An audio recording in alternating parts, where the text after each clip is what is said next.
আসসালামু আলাইকুম বন্ধুরা। নেক্সট পর্ব আপনাদেরকে বলছিলাম যে ডেটক্স ওয়াটার আজকে দেখাবো। তবে আমি এই এই আমার বাটি নিয়েছি, এটা 1/2 লিটার। আর এখানে এখানে সব আইটেমগুলো আমি বলবো। তো বন্ধুরা, আমি পানিটা আপনার এই বাসা থেকে জাল দিয়ে নিয়ে এসেছি। তো এটার মধ্যে আছে এই তেজপাতা। যাদের পায়ে জ্বালা পোড়া, হাতে পায়ে জ্বালা পোড়া, শরীরে জ্বালা পোড়া, তেজপাতা এড করবেন। আর এই যে সামনে শীত আসছে, আপনি ঠান্ডার জন্য আদা এড করবেন।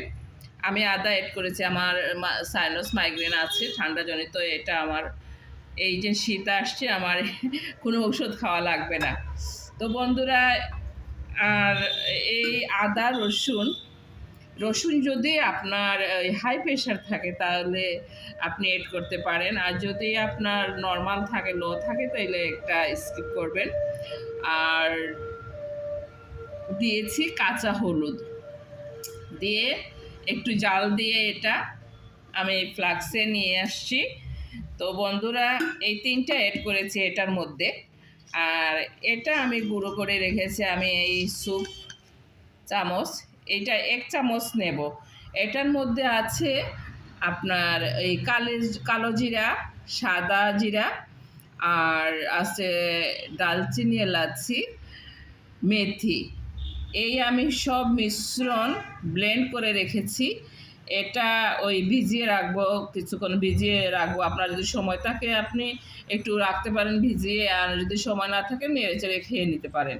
তো এই হলো আপনার আপনার যত ধরনের রোগ আছে আলহামদুলিল্লাহ ওষুধ ছাড়াই চলতে পারবেন, চেষ্টা করলে ওষুধ ছাড়াই চলতে পারেন।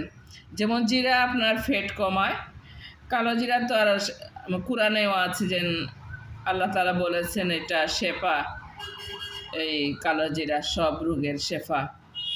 আর মেথি আপনার অনেক উপকারিতা, গ্যাসের সমস্যা, থাইরয়েডের সমস্যা, কোলেস্টেরলের সমস্যা, প্রত্যেকটা জিনিসই প্রত্যেকটা রোগেরই মোটামুটি কাজে আসে, ভালোই আসে ন্যাচারাল ঔষধ থেকে। এখন ঔষধের যে ভেজাল, এই জবানায় ওষুধ খাওয়া, আমি তো সব ওষুধ ছেড়ে দিয়েছি। যেমন আমি থাইরয়েড, কোলেস্টেরল, ডায়াবেটিস ছেড়ে দিয়েছি, জানি না প্রায়